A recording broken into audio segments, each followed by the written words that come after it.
Welcome to the VA Today pod and videocast with your host, Gail Alexander, a podcast about VAs, for VAs, and businesses looking for the right VA to help to start grow their business. Find the right VA today and visit VA Today on YouTube and ava-ni.com to find out more about VAs and what they can do for you, and get in touch with the virtual assistants you need today.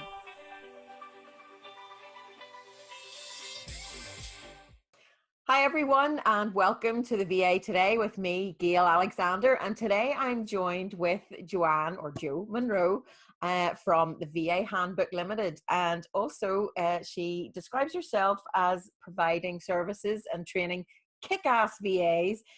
She wants to facilitate other people's happiness and has been described yourself as the anti-chaos technician, which I love. And so I'm really happy to talk to you today.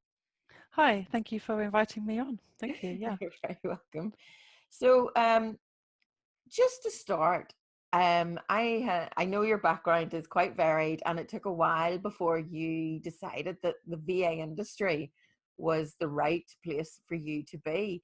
So if you just want to tell us a wee bit about your background from working in the shoe shop, doing events and PA services, how did you come to be a VA and a VA trainer? Yeah, it is actually a varied kind of background. What happened was, I mean, as I describe, I suppose, on a LinkedIn profile, is that I've always sort of facilitated other people's happiness. When I looked at, my job since I'd even, had one ever, from working in a shoe shop, when I was younger, Saturday job, and then hospitality, pubs, restaurants, etc.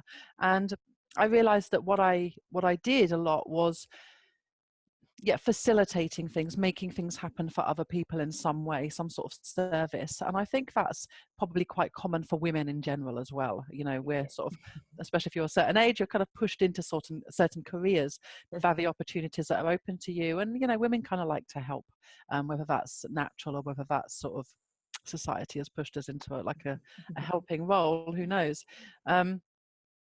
So I knew there was something I wanted to do, but I didn't know what it was. I knew that it probably didn't exist yet. And it was only when I was 38, I'm 46 now, and I was working for Brighton Racecourse, and I was working in the events department. So I was doing admin. I wouldn't say I was like an astonishing administrator. I wasn't sort of like an executive level PA or anything like that, but most of my career after hospitality had been with the admin. I'd been doing spreadsheets and admin for the pub and things like that when I was running it. And then my role at the racecourse was more customer service, but it was also making sure that all the paperwork was in order for all the events and things like that. I was very good at making things happen, getting stuff done, basically, whatever that might be for yes, often it was admin, but often it was just completely different things, like, organizing an event, making sure that it happened. I'm a detail person, which I think a lot of VAs are. They're good at the small details, which often means that they overthink things as well, but we'll discuss that later. So I was at the racecourse, and at the time it started off being my dream job. I loved it. I couldn't believe that I got paid to do it, and then we had some internal politics, management change, things like that, and it became about the money. It became about the money instead of the customer, and I became to be a bit disillusioned with that. And then one day, a friend whose husband was a professional juggler, so like this is Brighton, and he did juggling, and that sort of thing where you get the the balls, moving them like in films and stuff. And he'd been doing this in Harry Potter films and touring the world and all this sort of stuff. And he needed some research doing, and he was paying he said, I can pay you £10 an hour, 4 hours a week. And I was like, marvelous. And then suddenly it was so obvious, to me, that I can't believe I didn't even notice it. And then one morning I suddenly thought, hang on. Ding, ding. Yeah, if a juggler needs a PA or needs some admin doing, then there must be hundreds of other types of people, or thousands of people and millions of people Yeah. stuff doing. And he's charging £10 an hour, but if so, that's 4 hours that I've sold a week. But if I sell another 30-40 hours, then that's replacing. But if I charge £20 an hour, then I only have to do half the amount of work. I couldn't believe, that I had suddenly stumbled upon this thing. Eyes opened. Yeah.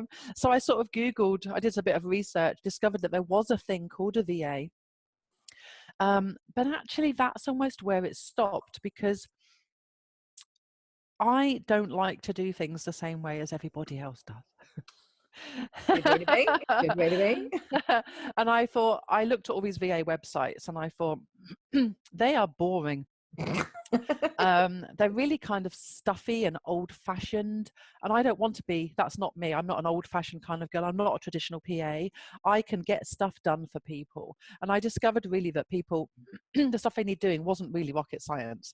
And if they wanted something very professional doing, they wanted executive level PA, and I'd say, well, that's not me, but I can help with this, and this. Excuse me. So I kind of just made my own business, I guess. So I decided not to follow their examples. I looked at their websites and went, I don't want a website like this. Some of these are ugly, my God, they were like eye-bleedingly ugly, and really kind of dull and boring and formal and everything. And I just thought, well, that's great. I'm not criticizing, but I knew it wasn't for me. Yeah. And I was already reading a lot of websites about all sorts of different things, about blogging, social media, etc. And I knew that I wanted to kind of copy or emulate their brand in a way. I wanted something modern, fresh, clean, simple. I knew that was the way, that it was the beginning of social media. I knew that was the way I wanted things to go, rather than this old traditional route. And it was actually, jumping ahead a bit, it was actually very lucky that I did decide to do this, because my web developer at the time said, your website is very minimal. It's very minimalist, my Munro PA Services one. He's like, maybe we should have some images and all this. I said, I don't want them. I want just the image of me. Clean, fresh. Yes. Yeah. I want an image just of me that's the only one that'll be on the about page. The rest of it is not about me. It's about someone else.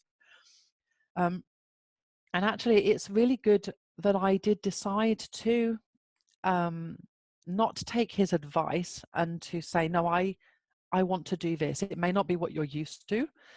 This may not be what everyone's website looks like, but it's what I want. And that's lucky, because over time, people kept contacting me saying, I'm thinking about becoming a VA, and I've been looking at VA websites, which is exactly what I did. And yours doesn't look like everybody else's. It's very modern and minimal and fresh and clean. Can you give me some advice about where to start? And it was only later down the line, after I'd been a VA for some years, that when I was looking for an extra project, that that came about. And if I would not have had those inquiries from people if my website had looked like everyone else's. And that's really how my VA Handbook brand started as well, which is very much do your own thing, don't copy everyone else. Yeah. Forge your own path, because the world of work is changing, and you don't have to do what everyone else does anymore. There aren't these, you can live anywhere in the world, you can work from a laptop, borders are breaking down, things are changing in many, many areas, I think, and digital nomads. And so quickly as well.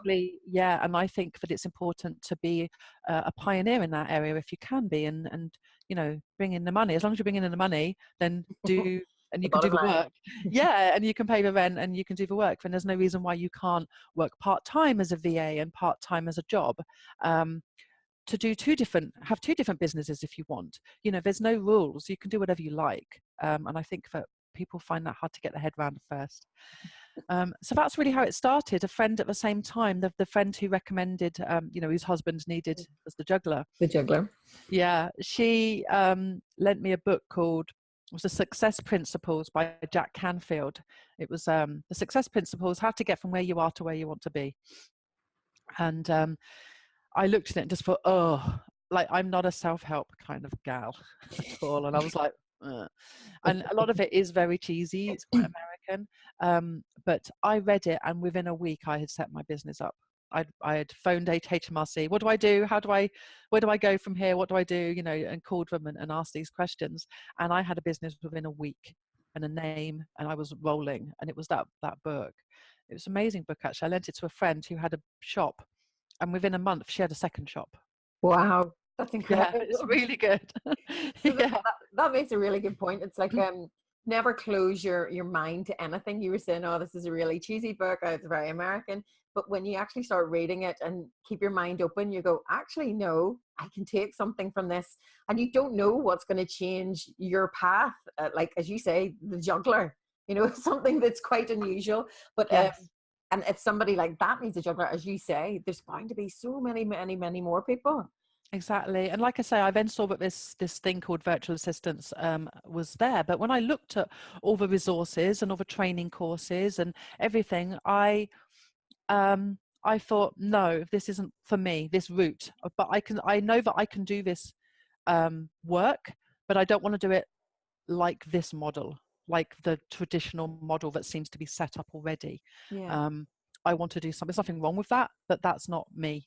And that's how that came about, really. Yeah. I was then working as a VA for, I started in 2008, and then I went fully freelance. So that was November 2008, and I quit my job on the 10th of June 2009.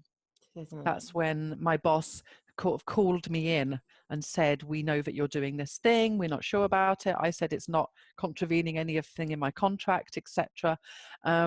They just weren't happy about it, and I pretty much just said, screw you. So yeah, I gave my notice in and thought, well, I will make this work now. you kind of have to. You kind of have to, yeah. And a lot of this I didn't know until later, and the freelance journey has been a big learning curve. And again, we're going to touch on this later, but I know that most of what I've learned that's been important wasn't really how to be a VA. Yeah. It was about how to be a freelancer. Yeah. And that's a lot of what my training now covers. Yeah.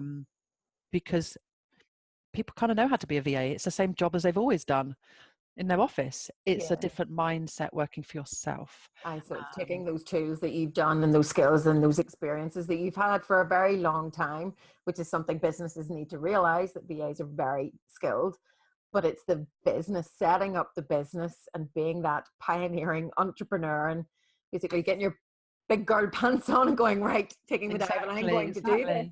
Because it's a different mindset, an employee mindset. I mean, you're so used to being told what to do, especially women. You're ordered around by your parents. You then often, if you're married as well, you make decisions as a couple in that way. You defer to other people. You're often like a daughter, a wife, a mother. You're these things. But to become a business owner, it's just you. When you work for a company, they tell you what to do every day. You have a job role, you know what to do. Plus, somebody's generally putting work on your desk throughout the day. You know the parameters of your role. It's always stuff that you can do because that's why you've been hired. But when you work for yourself as when you're a business owner, it's different.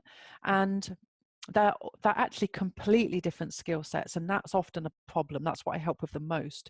Because being an employee or being a VA, you have to be detail orientated. You have to manage multiple clients. You have to get the work done on certain times. And this stuff comes naturally to virtual assistants. They are detail people. But to be a business owner or a good business owner and succeed, you have to have a bigger picture mindset. And that does not come naturally, because if it did, you would run a business already. You wouldn't have, do you know what I mean? It's just one is natural and the other one is definitely learned. Yeah, because I think people have been in, that's the general normal route for people. They've been an employee, and I wouldn't say it's always easy, but it's an easy path to go down. But setting up your business, you are the person that does the job, but you're also the HR, you're also the marketer, you're also the accountant, unless you get somebody to do it. And you're the CEO, you are everyone. You have so many hats, and that roller coaster is not for some people. So, because that was one thing we wanted to ask, that was, you can go and train as a specific VA. You can do the training for doing whatever skill, say it's doing Sage or social media, but you would, and that's what your business would do, would be helping a VA set up their business to function as a VA. So it's business skills, but related to the VA world. Well, in fact, it's not really, most of my training isn't actually business skills. I don't teach somebody to become an administrator. Yeah. I'm assuming that that's what they do. But also, there's different types of VAs. There's so many different types of VAs. You've got traditional administrators who, they're executive PA level, potentially in their background, they would be arranging travel, calendars, diary management, all sorts of things like that for people. But then there's other types of VAs who, it depends again on their background. It might have been financial. They might have worked for financial sector. They might have worked in a health sector. They might be working in marketing, etc. So it's taking the skills that you already have and then doing them as a freelancer, but not necessarily as a freelance marketer, for example, but offering those types of services on top of admin services. Because as far as I'm concerned, a virtual assistant is a freelance administrator. If somebody is like amazing at building websites, then they should be a web developer. Completely different client base, completely different rate. They can earn a lot more money from doing that.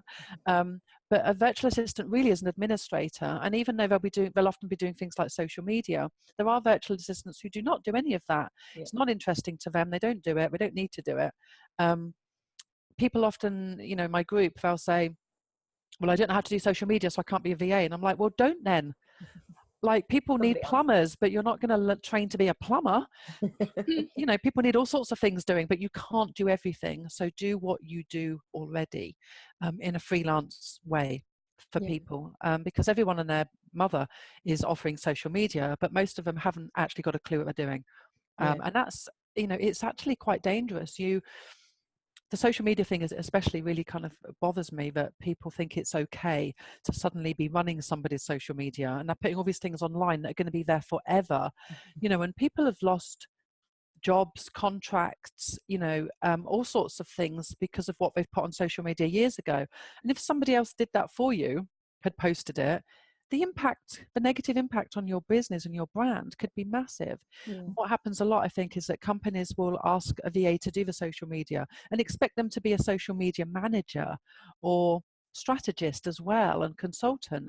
And I know, I used to work for social media consultants, and I tell you, the things that they do and the knowledge that they have it's not even like one level above a VA, it's 10 stories above a VA. A lot of them are registered chartered marketers. They've taken qualifications to know about strategy, about metrics, measuring metrics, and I think a lot of companies, they just don't want to hire somebody, or they don't know that they should do that, so they get the VA to do it. VA hasn't really got a clue, but they think, oh, well, I've got my own Facebook page and Twitter account, it's terrifying, actually. Yeah. And I think that comes down to another question, would be like, how do you vet the specific VA that you want? Because when you're talking there, a VA generally implements tasks that you want to do. Yes. They're not necessarily, some might, but not necessarily going to be the strategist to set up that marketing strategy. And they are very, very different roles. Yes. And it's very important to make sure that you understand that as a business owner and looking for a VA to work that, and as well as a VA trying to find a client, to make sure that they understand the specific skills that you're offering. Or maybe not a strategist, they're like a social media implementer. So how would you suggest businesses go about vetting their VA? Well, again, it depends what they want doing. Yeah. If it's social media, again, a strategist doesn't even do the social media. Yeah. They will they'll work with the company to arrange a strategy, etc., but they won't do the tweets, except, it's like an architect won't build the building.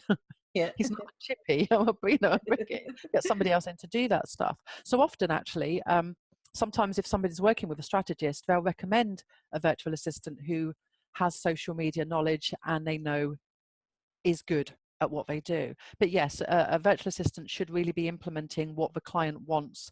They should have gone to a strategist or consultant first, and then they know what message they're getting across. They know what they're measuring, because often they'll say, well, this person's been tweeting for me or posting some stuff on Instagram and I've not seen any results in sales. You're like, well, how do you even know what to measure? The VA wouldn't know what to measure.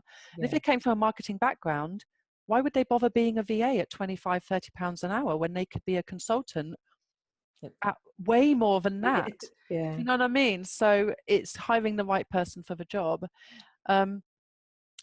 If somebody wants a good VA, really, a recommendation is always good. Yeah. Sometimes people don't want to recommend a VA because they worry that they're not going to have time for them anymore. You know, you're like, oh, you can't have her, like a cleaner, you know, people are like, no, you can't have my cleaner because what if they can't help me anymore? But recommendations are good. Testimonials often as well. If sometimes companies will say, you know, can I contact some of your clients? Am I allowed? Because sometimes you can't. It's completely confidential, and you know, a lot of clients don't want people to know that they use a VA as well. They like to kind of keep the facade that they do everything themselves, you know, which is fine. You know, there is sort of non-disclosure and confidentiality, but often some people are like, yeah, I'm happy to act as a reference, especially if you're happy to be named on someone's LinkedIn or website. You know, you can contact those people. For me, I think, because I hire VAs as well, you know, I've just got a new one. The other one decided that I did some training in my membership group, and she realized that I wasn't her ideal client. That her skill set was completely different, and that actually she wanted to work with more people at boardroom, you know, the executive PA type of closely managing You them. taught her too well. I taught her too well, and I needed more of a techie VA, which she could help me with my things, but that wasn't really her skill set. So we're just transitioning to a different one. But I've worked with other people too, other VAs, and getting an administrator or getting a VA is really easy. You know, administrators are to a penny. To be honest, a lot of women can do admin, you know, because they've done it before. But getting somebody the right type of fit for your business, and I think there's two types of VAs. There's the one who works closely with you, and they are almost like that PA, personal assistant, that makes sure that everything gets done, that your life runs smoothly, and they work very closely with you as a business owner. But then there's the other type, which is you have some work to do and you outsource it to them. So say you want a graphic designer, you just give them the work. They don't work with you closely. Do you know what I mean? They work on specific tasks. And sometimes people will have both types of VA. They have a normal, you know, the regular one. Yeah. Who helps run their business with them. But often they're like, right, we need some newsletters doing or one set of something doing. Let's get someone in. And normally the VA, often their VA won't know how to do that. And they're like, well, they can't do everything. This is true, because you were saying, and it's in one of your blog posts, is about niching. Find that skill set or that area that you are good at, that you want to do as well, which also makes a difference, and follow that path. You know, it makes a real difference. Specialize on top of admin.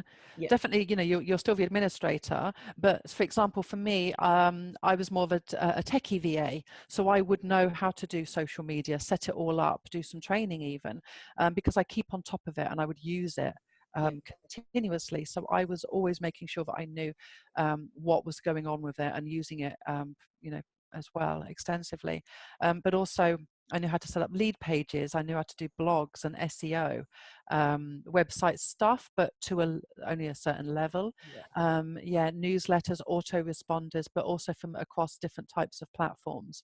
So I could say, right, well, let's do some lead pages, you know, sales pages, and link them to your MailChimp or your Aweber or ConvertKit, whatever, and be able to set all that those things up and link those different aspects as well for somebody. So that's, most VAs would go, I have no idea how to do that. You know what I mean? But I wouldn't want to do, so I would have some retainers where I did lots of different types of things, a lot of online research for social media consultants. That's what I was doing mostly. But I would also have, you know, I would leave gaps. I would work at about 80% capacity so that I could get drop-in jobs. Well, I can charge, I can charge 150 pounds for setting up a newsletter, and it would take me 2 hours. Right. But you cannot ever say to somebody, oh, I'm 75 pounds an hour. Yeah. But you can say, I can do this job for you by Friday. And then I know what to ask for, because I'd done that numerous times for myself, and for clients. And that's really, it's one thing, when you're talking about pricing there, people may think that sounds like, oh, it's £75 an hour, but you're really being paid for your experience of doing it. So it's paying back that sort of skill and that, training that you've done to do that. But yet that's a one-off project, and yet other times you're being paid an hourly rate. So that's something that I know VAs kind of maybe struggle with. And I've been asked quite a few times, what do you charge, and how do I set my hourly rate? And I would say, well, it depends on the task. It depends on what you're asking. It does. Also, going back, actually, I kind of forgot to answer part of your question about testing a VA, like working out kind of what VA for you. What I suggest when people come to me and say, I'm looking for a VA, what I say is that shortlist it, get it down to say 5, and give them all a 1-hour task. Pay them for it and see what happens. See who communicates well with you. A friend of mine, she works internationally. She's an international lawyer and a freelance lawyer. And she says that when she hires a VA, what she does, Mrs. Sneaky, is she gives them a task, but she doesn't give them all the information. She wants to see what they're going to do, because for her, that's the skill. She's like, they can do the job. Anyone can do the job that I need them to do. It's not a rocket, it's not rocket science, what she needs them to do. She said, I want to know, if they don't have the information, are they going to find out? Are they going to come back to me? Yeah, she said, I need a professional problem solver. That's what I need as an assistant. So that's her test. She does that. Which I think makes a lot of sense, because a lot of VAs are like, oh, well, they'll just guess, and they get it wrong, and then they've just charged the client's just have to refix it. Do you know what I mean? It's like, what's that person going to do? So I suggest that people give a VA a task, 5 of them, or however many they've shortlisted, and see which one is a fit for them. How do they communicate with you? I once had a VA, and every time she messaged me back, she would ask tons of questions just about how was your trip to whatever, and did you go to this place, etc. And she'd put these smiley faces all over it, and I couldn't work with her. I tried to say tactfully, can you not do this? Because she was giving me more work to do. Do you know what I mean? Like constantly asking questions. I thought, I haven't got time to be. I just want you to do the job. So there's questions, but there's the right questions. About the work. I didn't want to get into a conversation about, we weren't friends. Do you know what I mean? I wasn't, even with friends, I'm like, I'm busy. I've got stuff to do. I'll talk to you later. There's working, there's a time for chatting. But I love that sort of Great British Bake Off sort of technical challenge that you're given the instructions, but some of the details are missing. And as you say, the right VA will know how to go about finding it, and they will not be scared to ask questions, because you have to know exactly what you're doing. And for the nature of virtual, sometimes those instructions can be maybe misconstrued or misunderstood. So there has to be good communications and good clarity between client and VA. So that's what makes a good VA. So I quite like that technical challenge. Yes. Well, that's what it is. I remember a client once, I repeated back and said, okay, so just to clarify, this is what I understand you would like me to do. And it was funny because she came back and went, oh, no. And then she looked at it, she went, oh, I can, yes. And she'd written the word file instead of folder or something. Right. Or the other way around, something like that. And also she said, oh, I can see how that would, yes. So in her head, she knew what the job was, but actually when you read it back, it could have been, it was ambiguous, the last section of the task. So again, I checked it, and again, sometimes a client will tell you a whole load of things that they want you to do. And then at the bottom, they will say something that completely negates what they've written above.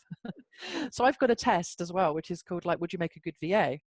There's a blog post, and I'd say, these are tasks that I've had in the past. I've read that, and it's at the very last piece. It says, don't do any of the above. Yeah, I read that one. I thought that was very good. It made me And smile. I know how many people fail because I say, email me the spreadsheet. Yeah. And I get them all the time. So people haven't read, and it's not to be mean. It's just that it's better that happens with me than it happens with a client, because clients do that. And you're not going to get hired. They're going to not want to work with you if you mess up like that, because a client expects you to know what to do. They have often never worked with a VA before. It's like if I'm working with a web developer or a logo designer, I'm like, how does this work? I expect them to lead me and tell me, That's what to why do. you're going to them. So that's why I'm going to them. Exactly. So when you're a new VA, obviously you're not really too sure how it works. So you need to it's that confidence, and it's having a thick skin, actually, and confidence are qualities that are needed in business owners. They come with time, but not everybody is suited to being a freelancer. Some people just don't like it. It's not suited. It's sort of, it can be that roller coaster up and down ride that and stressful, and some people just don't like failure. And another blog post you'd written about, people will make mistakes. We are we're not infallible. So when you make mistakes, it's how you deal with it. And I read your story about deleting or having a client delete a lot of emails on your instruction. I have done something similar, and it's literally you go, oh my goodness. And I deleted a whole. I remember I was like, I hadn't really understood. I was in a cafe. I hadn't really understood what they were asking. Yeah. And I was like, yeah, sure. And then suddenly they just went, they'd lost like 3,000 emails. Yeah. It was, oh my God. But it's, as you say, it's how you deal with that, because a VA is a problem solver. So it's a problem, and if you can solve it and if you fix it, but you have to raise it immediately. And that's what I did at the time, because I panicked so much. I'm like, oh my goodness. But that's what your client's going to value, because there's the trust there, there's the communication there, and most things are fixable. They are, but also I do believe that you should make less mistakes as a VA. I know this is sort of like contradictory, but on one hand, people do make mistakes. Yes. However, your job is you're selling yourself on the fact that you're organized and are detail focused and can manage people's lives and get all these things done for them. So actually, if you then go in and make mistakes, it's sort of, you're then saying, but I'm not very good. You wouldn't want your accountant to make mistakes, your hairdresser to make mistakes, an electrician, airline pilot. Do you know what I mean? There's certain people where it's their job to really not make mistakes. They are supposed to be professionals. And even, a web developer might make an error, etc. But their job is to make a website, but that's what they're supposed to be very good at. And if they weren't good at it, they shouldn't be doing it and selling their services. So yes, people will make mistakes, but ideally you are selling yourself as a professional administrator who's into detail. If you'll say that you're detail orientated and then you make mistakes, you're kind of then to say, yeah, I'm not good. And in which case nobody would hire you. So again, it's things like, you look at someone's website, sometimes you look at a VA's website and there's no punctuation, or the spelling's bad, or it's not consistent, and things like that. And I think, get it proofread by a professional. You can't see your stuff like somebody else. Even when I write my own blog posts, sometimes even my VA checks them and still misses things. You will miss things, but if you're selling yourself as a professional, you can't afford to make any mistakes like that on your own website, because you're an administrator. Why would you get something spelt wrong? Why would you make, Spell check missed it. It wasn't my fault. No. Exactly. Yeah. So it is worth something like that getting, I paid a professional proofreader.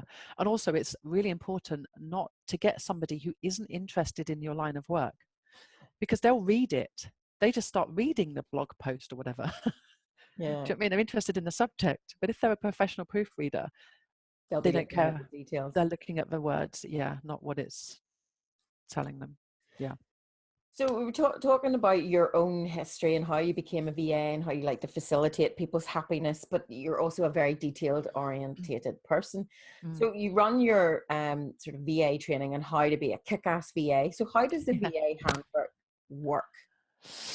Well, the VA Handbook is just the name of the website, I guess. And I've got, the structure of my business is we've got 3 Facebook groups. I've got the VA Handbookers, which is at the moment over 9,000 people, grows by 1,000 every 3.5 months, which is kind of cool. and they're a mixture of people who want to be a VA. Some of them are a VA, some of them are just starting out. Then I've got the rock stars. These are people who have taken my flagship course, which is called the DIY VA course, which was originally like a working title until I decided on something, and eventually I went, it's just a DIY, let's just call it that. And in fact, that's behind me. We've got the rock stars. And then I've got the all stars, and these are people, this is a membership group, and these are people who have either taken my course and are now amazing VAs, or they were already a VA and it's next level. It's next level detailed training, so lead pages, email, newsletters, how to be an associate, how to take on associates. It's all sorts of next level training, as well as personal development stuff. But the course itself, it's structured in a way that they first of all need to work out. Well, I used to do it as personal training. I used to do it one-to-one, and it got to the point where I had 35 trainees, and I thought, I can't sustain this anymore. I don't want to, and also I didn't want to do it. I like traveling a lot, and I didn't want to do it. And I realized I was telling them the same thing over and over again anyway.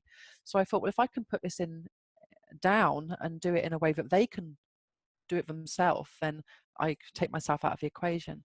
The hardest thing was assessing their skill set. I used to do this by, they would send me their CV and I would go through and I would easily be able to see they'd be good at this, and these are their skills and experience. Yeah, themes as well with this types of industry, these types of people, that type of thing. I'm just good at that. But people find it very hard to assess their own skills and see themselves objectively. So once I worked out how to do that, which was actually using 2 different types of CVs, and I do screencasts where I go through each one. One's an admin background CV and the other one is not. I knew that most of my all my trainees were either from an admin background or they did something else that involved some admin. Do you know what I mean? But they worked in healthcare or whatever, so they were not necessarily the PA or the administrator, but there were elements of that to their job. So they normally came under those 2 headings. They were generally an administrator though. And I did a screencast just showing how I would go through the CV. I'm like, get 3 different color highlighter pens and then go through and highlight this and do this. And then, so it's a series of exercises so that they could do the same as me. And once I nailed that, I did lots of testing with it. And once people came up with the same conclusions as I would have done, I knew that it was good to go. So if that's actually a standalone course, that's a how to work out your niche course separately as well, that one little section.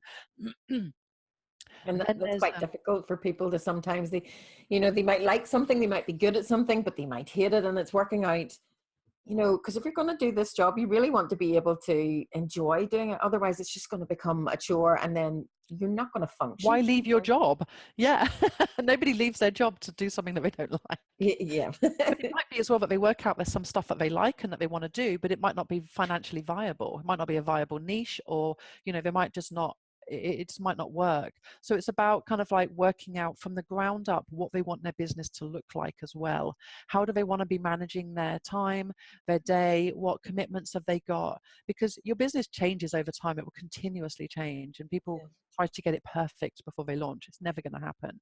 Many of the rock stars and all stars have rebranded over time. After a couple of years, they're much more clear on who their ideal client is, what their business focus is, and what they want their business to look like. And they often rebrand. And it's not seen as a big deal at that point. They're not scared of doing it. They're like, oh, it's fine. And that again comes with confidence and practice and, evolution, because everyone changes over time, but not to be afraid to do that. Exactly. And so the course very much focuses on, it can't show you everything. I can't say this is how you become an administrator, because what if they don't like traditional admin?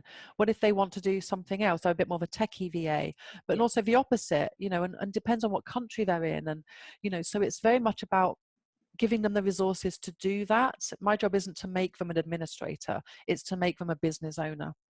And it comes with a Facebook group as well, so they can ask any questions they want all day long, but we also have a monthly Q&A session, and we do challenges and all sorts of stuff, so they're never left on their own to do it. They've always got the group there and me there to help guide them through. But actually, often people don't really have any questions. They're like, no, it's all covered, it's all fine. Or Just want they that say support. something and I say, have you read this section? And they go, no, I jumped ahead. And I'm like, what does the course say? The course says, don't jump ahead. Like, you've just paid me. You just paid a load of money to do this course. So listen to me. So I whip crack. Yeah, I'm really like, just Do as you're told. yeah, I am. That's sort of my brand, and they expect it too. There's a lot of put on your big girl pants and just get on with it. And like, oh, boo-hoo, you lost a client, or boo-hoo, something didn't work out for you. It's going to happen. Yeah. It's going to happen continuously for your whole career. Get used to it. You know, just people focus very much on the negatives. They're like, oh, this thing happened that wasn't very good. But then there's all these other things that were amazing, and they're like, well, Focus on that. Yeah, they don't realize. And I'm like, yeah, but all this amazing thing happens, and you're focusing on the one thing that wasn't so good. That's a trait that a lot of women do have. So talking about that, do you specifically, or had you always set out to be like a coach or a mentor for specifically female entrepreneurs? Or is there the odd male VA out there? I know there are men. Yeah, there's quite a few men. I know by looking at my website statistics that I think it's about 85% of my website traffic is women. Yeah. There are men in the group, and there are men in both the other groups, in the membership group and in the on the DIY course. But there's only a couple. It's 2 or 3, really. There's not many at all. But it's completely viable. It's doable. There are male VAs. So no, I didn't set out. I do mainly speak to women because I know that that's my audience. So even though I don't want to discriminate, I generally sort of have a disclaimer and say, yes, I know that there are some male VAs. However, I know that generally you're reading this and you're a woman. So I'm writing, because otherwise if I don't kind of niche in a way, I'm then trying to be too broad, and I'm diluting my own message because I'm trying to be PC about it. You know, you can't. What's the saying? You can't, oh God, I've forgotten it. You can't keep everyone happy, basically. What I'm trying to say. No. But yeah, my job really is to whip crack and to say, that's great, keep doing more of it. Or, oh, you haven't got any clients yet. Have you been doing this, and this? And they go, I've been doing this and this. And I'm like, well, then do the rest. You know, how much marketing are you actually doing? How much time are you actually doing? You know, my job is to push them and say, well, it's not going to be easy. You know, it's not going to be easy. And sometimes you get a client straight away. Sometimes you don't. You know, my job is to help them get there, but also to kind of toughen them up a little bit to what it's, rather than coddling. Oh, it's so, some people there's other people in the group that will do that, and they're naturally good at that. That's not my skill set. I'm like, well, such is life. Okay, well, pick yourself up and keep going, because grit, you know, it's, like I said, resilience, confidence, thick skin, grit, resourcefulness, that type of thing is important. Those skills are probably more important to be a business owner than an administrator, because if you haven't got those things, you could be the best administrator in the world, but you won't have any work, and you won't like running a business. But you can't have all those things and not have any skills to sell. You have to have something. So it's all about grit and grace. Yes, you have to have something to sell. Yeah. So you're like a scary school mom in a way. Yeah, I am. That will suit a lot of people. I'm like, suck it up, lady. Yeah, I am. It's awful, really. And I say, sometimes I apologize and say, I'm so sorry, I'm a bit hard on you, but and they're like, no, it's what we actually need, because other people are, women are very good at comforting other women. It's okay, it's them, not you. Do you know what I mean? It's his loss, that type of thing. Do you know what I mean? And sometimes you need a friend that says, come on, you wise up. Yeah, that was your fault, that thing you did, or you could have done that better, or you haven't got any clients because you're not actually promoting yourself, or I've been to your website and it's full of spelling mistakes. It's stuff like that. It's that sort of tough love, because I want them to succeed. I want them to, and I'm not doing them any favors by saying, oh, well, I'm sure it will come with time. I'm like, well, okay, let's work this out. There's got to be a reason why this isn't working. What could it be? Let's run through these things, because sometimes it is them. It's them. The accountability that they need. Exactly. And I did have someone contact me the other day, you know, one of my rock stars. And if someone is an all-star or a rock star, they will get personal advice and training from me, support. But if somebody isn't, then I generally don't. I pass it over to my VA, those sorts of emails, because the other people pay me for that. They're investing. Makes sense. Yeah, they're investing. So I will help them. And I had a call with her. She was like, I've done these things. I haven't got any work yet. And I looked at her website, and I called her and I said, actually, everything's fine. It doesn't look like it's this. It doesn't look like it's this. We talked about the marketing she was doing, worked out that she really needed to do some networking. But the other stuff that she was doing, and that the emails that she was sending to people that she'd like to work with weren't targeted enough. Or they weren't targeted particularly. It was like, I can help you with admin. It's like what? What is?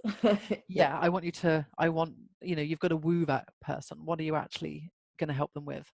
You should know what they need help with, because you should know Yourself. Yeah, this is your niche. You've worked with these types of people in the past. You know what tasks they need doing. So we worked out what it could be, but actually it was probably just time. She was, had only been doing it about a month.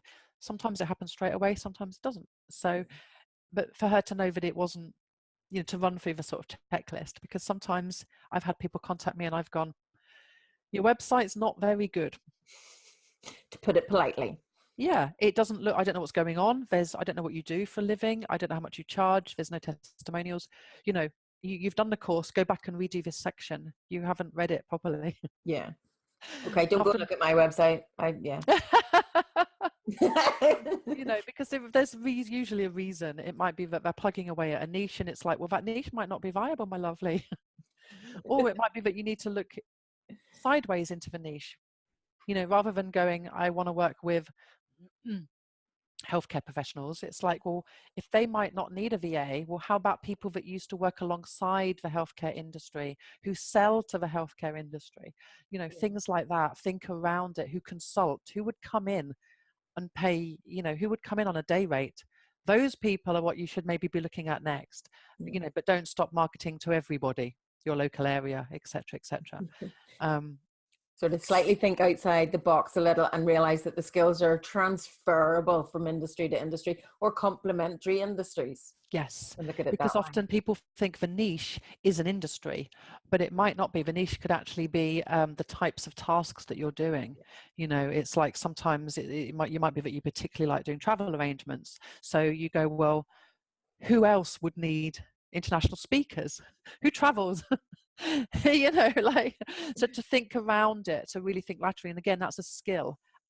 You're a professional problem solver, so you need to solve that problem for your own business as well, and think around it. Sometimes people come up against one obstacle. I mean, this is people in general in life. They come up an obstacle and they go, well, I can't do that thing then. And I'm like, no, you have to say, I'm going to do this thing. How do I do it? This is non-negotiable. This is what's going to happen. I need to find a way of it happening. Say there's somebody that you particularly want to work with, and you're like, well, I can't find an email address. You're like, okay, so what else have you done to find them? Hunt them down. Think it through, work it out. Or always ask. Yeah, I was like, work around it. And that comes with time. Sometimes I've done this with my trainees, and they're like, oh, okay, and they're just not used to thinking that way. But that's the reason why they're going freelance, because they want to use their brain. It's just rusty sometimes. They're in a box. They are actually in a box around their head. Yeah, and they don't think about it. I'm like, think that you're a detective. How would you work this out? And they're like, super sleuth. Yeah, their horizons are not far enough away, if you know what I mean. Because they're not used to it. So it's that sort of stuff that I help with and train them with. And I'm like, right, even with the course, when we get to say legal and financial stuff, I have to say to them, okay, now you need to look at what you need to do in your own country, because I can't list everything that would happen in every single country in the world. I couldn't have a website. I couldn't do a training course like that. I'd be updating it every day. And if something was wrong, I could be sued, So I'm like, now you need to go and work it out. Ask in the group, anybody from Canada, who do I contact for this thing? Again, work it out. It's your job. I can't, if I spoon fed, if I spoon fed them everything, they'd be a dreadful VA because I couldn't ever take the stabilizers off. You know what I mean? So it's enough hand holding while they take the steps. Yeah. It's like university level as opposed to primary school level. You do have to think and do and find out for yourself sometimes. There's a lot that they have to do themselves, yes, but we've got them every step of the way. But it's like they need to think like a business owner, and eventually you see them in the group. They've been going maybe a year, and then you can see the difference. They suddenly have got this kind of like, I've got this mentality, I've got this. Yeah. I'm fine. And they might come to the group and say, they might have a question, and I'll often say, what would you do if we weren't here? What were you thinking of doing? What might you do? And they might say, well, I potentially was going to do this. And I go, yeah, that's exactly. They sometimes just need that confidence to fly. So you see them go through this transition where they're like making decisions for themselves.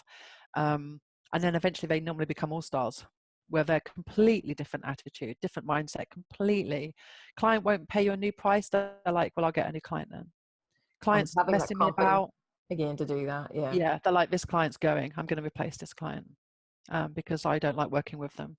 Completely different mindset than most of the people in the big group. Because a lot of people won't have ever had that mindset because, as you say, an employee, that's not something you do. You can't get rid of your clients, whereas a freelancer or VA, you can, you work with who you want to work with. Yeah. And even seeing money differently, my pricing course and the pricing training that I did with the All-Stars, some of that was blew their mind, that instead of saying, oh, I need to work 8 hours a day or X amount of hours a month. Instead, it's like, think of it as, I need to earn this amount of money this month or this amount of money that day. Once you're done, then you can do something else. So I'm very big on Parkinson's law, which is that work expands to fit the time available. So get that stuff done out of the way, etc. Because there's always more stuff coming. There will always be something else, and there's the learning curve is never ending. It's not like you climb a mountain and then you're there and that's it. You're like that forever. It's always, you can be going 10 years, 20 years, and there's always stuff to learn and move on to. And the other one's the Pareto principle, the 80-20 law. Like I've just with the All-Stars, we've just done a 6-month business audit challenge, which I'm actually releasing as a standalone product soon, just a little standalone kind of audit.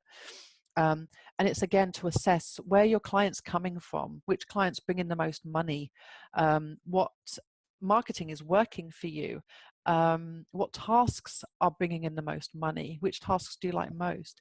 It's an assessment because your business will always change, and it's to make sure that you're always on top, because often then sometimes you end up taking all the work that you can get, and then you end up hating your business. And it's like riding a tiger. Your business is like a tiger and you're not in control of it anymore, and that can happen. I've seen that happen with a lot of freelancers. I mean, pretty much everything that I teach and talk about and advise people on is about being a business owner, and it's stuff that I've just seen across the board. I know a lot of freelancers. Brighton has the highest population of freelancers in the country, and there's a lot of them here, and it's the same challenges across the board. VAs have their own set of challenges, I guess, because they overthink. But freelancers in general have this, client management, time management, expectations, money planning, burning out, they're the same problems that they encounter. That's it. Constant rethink and re-audit of what you're doing, where you're at. Yeah. So lastly, there was a point that you'd written about that was saying that even coming from a small town and not having gone to university, or not having a role model, you still can succeed.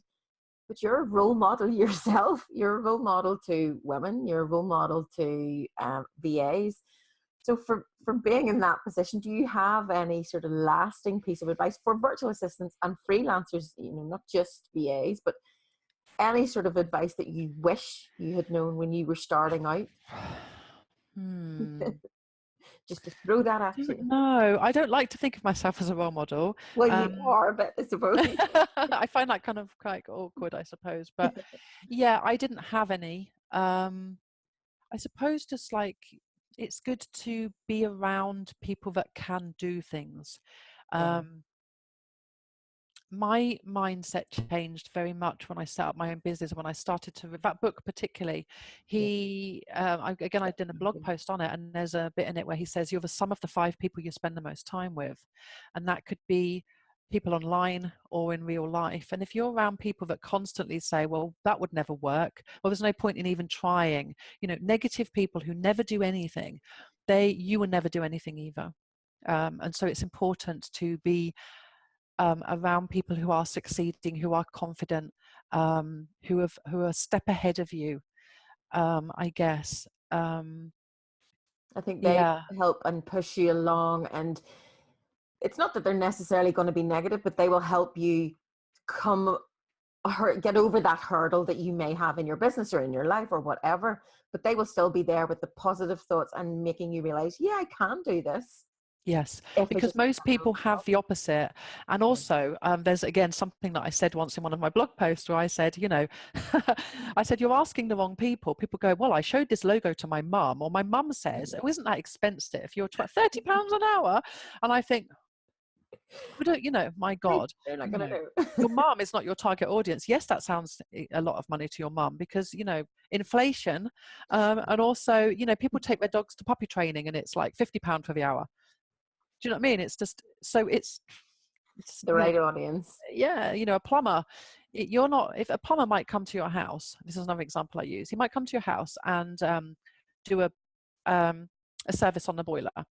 The plumber's there, say half an hour, and your bill's whatever, 80 quid. Now you're not paying for the time, you're paying to mess because you don't want to die in your sleep of carbon monoxide poisoning. The plumber knows how to make sure that doesn't happen. Yeah. They're trained, they're qualified to do that. You're trusting them. So money is very what's the word? It's relative. Money is very much relative. And people don't like to talk about money, or the British don't like to talk about money. No, and it's disgraceful, I think, as well. So I actually did another, in fact, I published it yesterday. I've got a pricing course, but the All-Stars, they get an extra module, which is only exclusive to them. And it's about growing and keeping their money. And it very much says, your habits are fixed from when you're young. If your parents didn't talk about money, if you asked your mum for money and she said, ask your dad, if you saw her getting housekeeping money, then you see it as a man's role to be. No. You know what I mean? You see it as that way. You learn it, and people often don't want to talk about money. They're like, money's a dirty word. I don't need that much. And you're like, if you don't have any money when you get older, you don't have any choices. Yeah. Healthcare would not be available to you. If you needed to help your family or your children with something, you can't do that because you don't have enough money.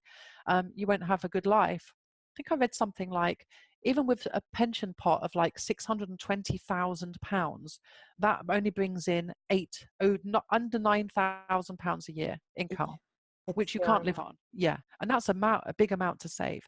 Yeah. So I think people need to be more savvy about it. As well, money is not a dirty word. The more money you have, the more you can help other people, give to charity. You've got choices. You're buying choices. Yeah. So where was I going with this? Well, you're a role model. A role model, that's it. And Yeah. your final piece of advice is surrounding yourself with the people that have the positive energy. And because often as well, like I said to my group once, I said, you know what, if I break my leg or I hurt my leg, I'm going to ask a doctor.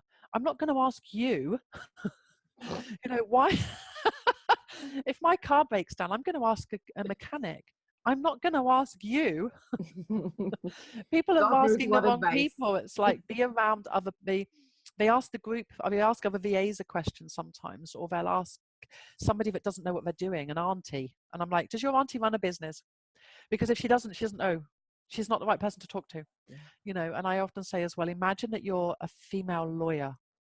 You're £100 an hour. What does your website look like? Would you say, hey, welcome to my website, thank you for being here?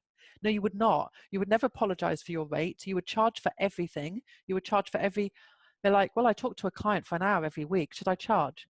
Would a female lawyer charge? Yes, she would charge. Yeah. You know?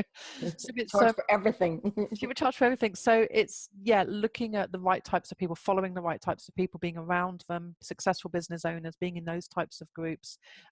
You have to, if you want to swim with, swim with the Dolphins. the dolphins, then you've got to stop swimming with the minnows. This is true. All these cliches come out in these interviews, and they are quite relevant. They are, and it is. It's. I don't know if other people have said a similar thing when you've interviewed them, but it is being around people who can do things and will do things. And there's lots of meetings like this. There's meetups on the website, meetup.com, etc. There are websites for these types of people. And if you're around people that are negative, then just stop telling them about your business. You don't need their permission. You don't need their advice. Yeah, this Find is your right tribe. Exactly. And often people are very negative because it only highlights their inability to follow their own dreams.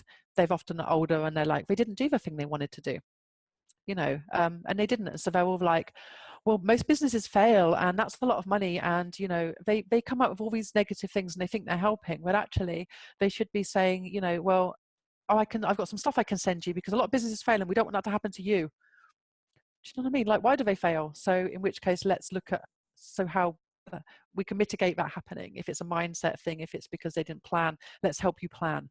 They support you, So we talked about a lot there, and I know you don't like saying you're a role model, but you are. But you're definitely one of those people to follow, because you will give them the right advice.